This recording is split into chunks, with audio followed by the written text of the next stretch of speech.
ஓம் ஸ்ரீதாரா நேயர்களுக்கு வணக்கம். இன்னைக்கு ஒரு சூப்பர் தேவதையை தான் கூட்டிட்டு வந்திருக்கேன். இந்த தேவதையின் பெயர் அபண்டன்ஷியான்னு சொல்லுவாங்க. இந்த அபண்டன்ஷியா எப்படின்னா, இது நிறைய மேலை நாடுகள்ல அப்போ எல்லா ஊர்லயும் விவசாயம் தானே பண்ணிட்டு இருந்தாங்க. சாப்பாடு தானே மெயினா இருந்தது. அதுக்கப்புறம் தான் கிஸ்னஸ்னு அப்படியே போயாச்சு இல்ல நம்ம.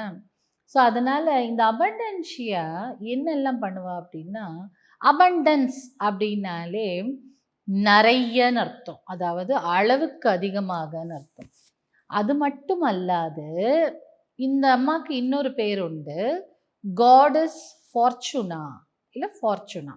ஃபார்ச்சூன் அப்படின்னா இங்கிலீஷில் என்ன பேர் அப்படின்னா சம்பத்து, சொத்து, லக்கு. நீங்கள் ரொம்ப ஃபார்ச்சுனேட்டுங்க அப்படின்னு சொல்லுவாங்கல்ல. அப்படியே நீங்கள் ரொம்ப லக்குங்க, உங்களுக்கு இவ்வளோ. இப்போ திடீர்னு ஒருத்தவங்க லாட்ரி அடிச்சிடுச்சுன்னா அதிர்ஷ்டசாலிப்பா அப்படி சொல்லுவாங்கல்ல. அதிர்ஷ்டம் அப்படின்னு அர்த்தம். ஸோ அந்த மாதிரியான பெயர் இந்த அம்மாவுக்கு உண்டு. ஏன் அப்படின்னா பணத்தை அள்ளி அப்படியே கொட்டுவாளா. எப்படி கொட்டுவா? இந்த கார்னுகோப்பியாங்கிற ஒரு இதில் நிறைய பணம், சொத்து, சம்பத்து இது எல்லாம் வச்சுருப்பாளாம். அதை கொட்டி கொடுப்பாங்களாம். ஆனால் எப்படி கொடுப்பான்னா, கண்ணை மூடிட்டு பணத்தை நம்மளுக்கு கொடுக்கக்கூடியது. அதை டெபிக்ட் பண்ணுற மாதிரி தான் கண்ணில் நம்ம இந்த நியாய தேவதை, நீதி தேவதை கட்டியிருக்கிற மாதிரி கண்ணை கட்டியிருப்பாங்க. அவள் அப்படி வாரி வழங்குபவள் அப்படின்னு. அந்த காலத்தில் நெல் கதிர் இல்லையா, அதைத்தானே மெயினாக பார்த்துட்டு இருந்தாங்க. அந்த நெல்லை சுத்துறது, அந்த நெல்லை அதுலேருந்து உமி எடுக்கிறது, இந்த மாதிரியான விஷயங்கள். அது அரிசிங்கிறதே அவ்வளோ சம்பத்து இல்லை. ஸோ அதனால் இந்த அம்மாவுக்கு என்ன கொடுப்பாங்களா, அரிசி ப்ளஸ் அங்கே சோளம் தான் நிறைய விளையும் மேலை நாடுகளில். ஸோ அப்போ அந்த சோளத்தை உங்களுக்கு ஆஃபர் பண்ணுவாங்க.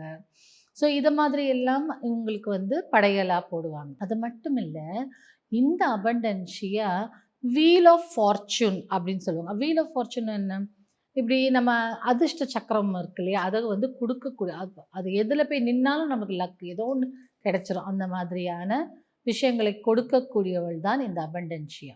இந்த அபண்டன்ஷியாவை கண்ணை மூடி ஒரு 5 நிமிஷம், நீங்கள் பெருசாக மந்திரம் கிந்திரம்லாம் எதுவும் சொல்ல வேண்டாம், கண்ணை மூடிட்டு அந்த அம்மாவை மனசில் நிறுத்தி எனக்கு நல்ல பணவரவை கொடுங்க அப்படின்னு சொன்னாலும் சரி, அவங்க பாட்டுன்னு அவங்க வேலையை கண்ணு மூடின்னு நம்மளுக்கு பணத்தை கொடுத்துட்டே இருப்பாங்க இந்த அபண்டன்ஷியா. இதற்கான இதை பற்றி இன்னும் டீட்டெயிலில் நம்ம கிளாஸில் பார்ப்போம். பட் அபண்டன்ஷியானா யார் அப்படின்னு தெரிஞ்சுக்கிறதுக்கு, ப்ளஸ் சம்பாதிச்ச சொத்து நல்லபடியாக நல்ல இன்வெஸ்ட்மெண்ட்டில் போடுறதுக்கும், அதாவது சில டைமில் நம்ம ஏதாவது ஒரு சிட் ஃபண்ட்லேயோ இதுலேயோ போட்டுட்டு ஏமாந்துருவோம் இல்லையா. ஸோ அந்த மாதிரி ஏமாறாமல் கரெக்டாக நம்ம புத்தியை யூஸ் பண்ணி கரெக்டாக அந்த இடத்துல இன்வெஸ்ட் பண்ணி வைக்கிறதுக்கு, முதலீடு போட்டு வைக்கிறதுக்கு இந்த அம்மா ஞானத்தையும் கொடுப்பாங்களாம். அப்படிப்பட்ட ஒரு ஆற்றல் இது காடஸ் அபண்டன்ஷியா, காடஸ் ஃபார்ச்சுனா, அவன் லக்குன்னா நிறைய லக்கு சம்பத்துக்களை கொடுப்பாள் இல்லையா.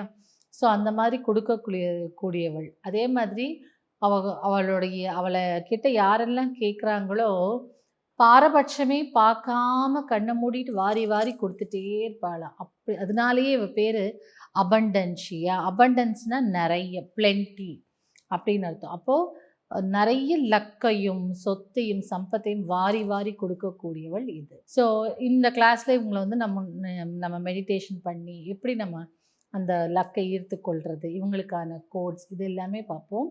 பட் நீங்கள் ஜென்ரலாக என்னால் இதெல்லாம் பண்ண முடியாதுங்க, கிளாஸ்க்கெலாம் வர முடியாதுன்னு நினைக்கிறவங்க வீட்டில் உட்காந்தபடியே இந்த அம்பாவில் ஒரு தடவை பார்த்துக்கோங்க. அப்படியே கண்ணை மூடி எங்களோட பண கஷ்டம்லாம் தீர்த்து வைமா அப்படின்னு சொன்னாலே போதும். அந்த அம்மா அவ்வளோ இலகிய மனது, எல்லாத்தையுமே கொடுத்துருவா. ஸோ இவங்களுக்குன்னு நீங்கள் பெருசாக ப்ரேயர் பண்ணணும்னு அவசியம் இல்லை. பட் ப்ரேயர்ஸும் இருக்குது, அது பண்ணாலும் நல்லது, ரொம்ப நல்லது. இல்லை எனக்கு அதெல்லாம் வரலன்றவங்க கண்ணை மூடிட்டு இந்த அம்மாவை தியானம் செய்தாலே போதும். கண்டிப்பாக இவங்களுடைய ஆற்றல், இவங்களுடைய அருள் நம்மளுக்கு கண்டிப்பாக கிடைக்கும்.